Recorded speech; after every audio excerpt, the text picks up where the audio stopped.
ઉત્તર ગુજરાતના સૌથી મોટા જિલ્લા બનાસકાંઠામાં રાજકીય ખળભળાટ ત્યારે મચી ગયો જ્યારે બ્રહ્મ સમાજના અગ્રણીઓની એક બેઠક યોજાઈ, જેમાં આરોપ લગાવાયો કે ડીસાના હાલના ધારાસભ્ય પ્રવીણ માળી નગરપાલિકાના વર્તમાન પ્રમુખ સંગીતાબેન દવેને પદ પરથી દૂર કરવા માટે પ્રયત્ન કરી રહ્યા છે. આરોપ પ્રમાણે પ્રવીણ માળી સંગીતાબેન વિરુદ્ધ પાર્ટીમાં ખોટી રજૂઆતો કરી રહ્યા છે. બ્રહ્મ સમાજની બેઠકમાં દાવો કરાયો કે પ્રવીણ માળી અમારા સમાજની દીકરીનું રાજીનામું લેવા માટે પક્ષમાં ખોટી રીતે દબાણ કરી રહ્યા છે. સંગીતાબેને ખોટું કામ કર્યું નથી કે તેમની સામે ભ્રષ્ટાચારના કોઈ આરોપ નથી, તેમ છતાં પણ તેમના મળતિયાઓ માટે ધારાસભ્ય આવું કરી રહ્યા છે. હમણાં વાવની ચૂંટણી હતી, થોડા ટાઈમ પહેલાં જ સૌથી વધારે મદદ કરી હોય તો જે પક્ષના ચૂંટણી લડતા હતા એ સમાજના હતા એમના લોકો કરતાં પણ બ્રહ્મ સમાજે વધુ મદદ કરી છે ભાજપને. તો સમસ્ત બનાસકાંઠાના જિલ્લા પ્રમુખ તરીકે હું ભાજપ પક્ષને એટલી નમ્ર અપીલ કરું છું કે અમારી બ્રાહ્મણોની લાગણીને ઠેસ ન પહોંચે એ પક્ષ જરા વિચારે, નકા બ્રહ્મ સમાજ પણ આગળના સમયમાં કંઈક વિચારશે. એ ધારાસભ્યનો પર્સનલ કોઈ એમના કોઈ મળતિયાને સાચવવાની વાત હશે, બાકી તો મહિલાઓને આમ તો ભાજપમાં મહિલા માટે એક જ સ્થાન હાલ છે, બીજું કોઈ મોટું સ્થાન બનાસકાંઠામાં છે પણ નહીં. જ્યારે બીજા વિરોધ પક્ષના જ્યારે મહિલા એક મોટા હોદ્દા ઉપર હોય ને બ્રાહ્મણના દીકરી તરીકે નાના હોદ્દા ઉપર હોય ને હટાવી દેવા માંગે તો આ બહુ દુઃખની વાત છે. અગાઉની રણનીતિમાં જો બેનને હટાવવામાં આવશે તો અમે બ્રહ્મ સમાજ સમય સૂચકતા પ્રમાણે એક મોટું આંદોલન કરી અને આગળનો રસ્તો કંઈક વિચારીશું. કોઈ પણ સરકાર, બીજેપી સરકારને કહેવામાં આવે છે કે વારે ઘડીએ બ્રહ્મ સમાજ માટે તમે વિરોધ પક્ષની અંદર મત આવો, અને અમારે દરેક પક્ષવાળા એમ કહી રહ્યા છે કે બ્રહ્મ સમાજ બીજેપીનો પક્ષ છે. તો હવે અમારે જવું ક્યાં? કોંગ્રેસવાળા એમ કે બીજેપીવાળા બ્રાહ્મણો છે, અપક્ષ ભાઈ આમ આદમીવાળા એમ કે તો અમને તો ભાજપ સરકાર કૂવામાં ઉતારી અને રોઢું કાપવાની વાત કરી દીધી. પહેલાં બેસાડે છે અને પછી આગળથી અંદરો અંદર પગ ખેંચવા માટે કરી, અને આ બહુ અન્યાય થઈ રહ્યો છે. અને એક બેન છે, એક નારી શક્તિ માટે તો આખો આ સરકાર લડી રહી છે, અને છતાં આ એક નારીને હટાવવા માટે જે કરી રહ્યા છે એ અન્યાય થઈ રહ્યો છે. એના માટે કરી ભાજપ સરકારને કોઈ સારા પગલાં લે, બ્રાહ્મણોની વોટ આપતા પણ આવડે છે, અને એમની ઓતડી ડૂબાય તો બધાને ખબર છે રાજા મહારાજાના રજવાડા પણ નથી રહ્યા.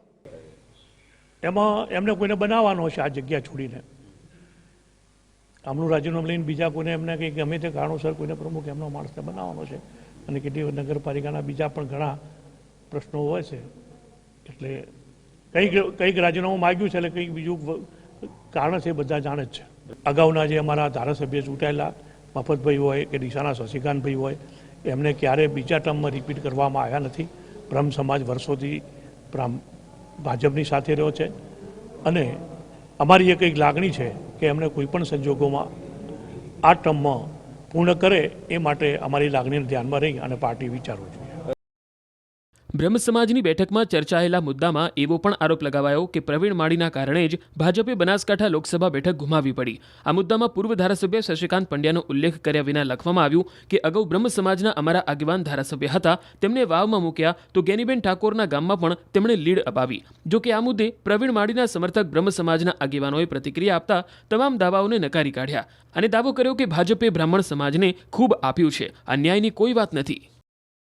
એમ જોવા જઈએ તો ડીસા નગરપાલિકાની અંદર 6 કોર્પોરેટર બ્રહ્મ સમાજના, એની અંદર ઉપપ્રમુખ એ બી બ્રાહ્મણ સમાજના, ટીપી ચેરમેન એ બી બ્રાહ્મણ સમાજના, શાસક પક્ષના નેતા એ પણ બ્રાહ્મણ સમાજના છે.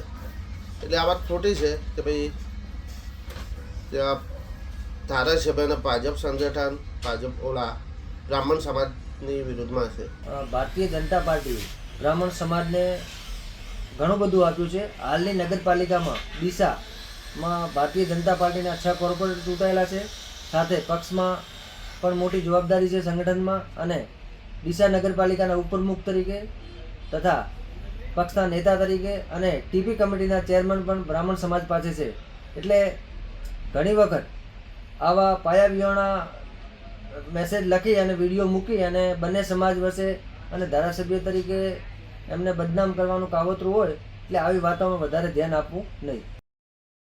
સંગીતાબેન દવે ભાજપ શાસિત ડીસા નગરપાલિકામાં 14 મહિના અગાઉ પ્રમુખ બન્યા હતા. થોડા સમય પહેલા નગરપાલિકાના ભાજપના સભ્યોએ તેમનો વિરોધ કરીને રાજીનામા આપવાની ચીમકી ઉચ્ચારી હતી. જો કે બાદમાં મામલો થાળે પડ્યો હતો, પરંતુ હવે બ્રહ્મ સમાજની બેઠક બાદથી નવો જ વિવાદ છેડાયો છે.